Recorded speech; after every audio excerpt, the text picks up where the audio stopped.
we all know that stress is bad, but we all face it, I think, every day as well. What's happening to our body when we're under stress? What's going on in there that's causing problems? That's a great question.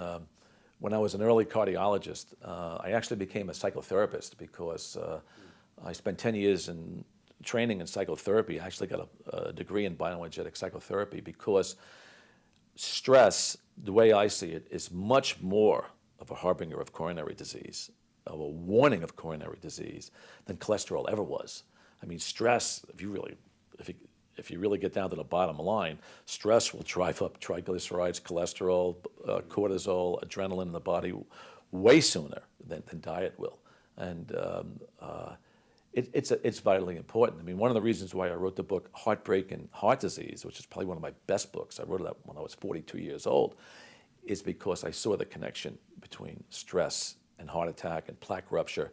And I'll tell you, the bottom line is this: when you're under stress, you lower your potassium, you lower your magnesium, you make your blood thicker because cortisol goes up. You have a hormonal exchange, adrenaline, noradrenaline goes up in the body. And the worst stresses are vigilance, and by vigilance, I mean like waiting for the other shoe to drop, where, like you're living in fear.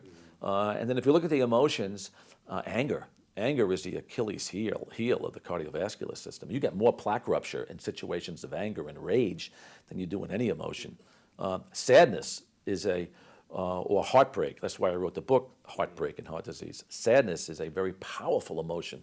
But the good news about sadness is if you alleviate sadness with crying and sobbing, you discharge the body of higher hormones, cortisol, adrenaline, and you get an endorphin response. It's almost like getting an acupuncture treatment when you cry hard. So basically, it's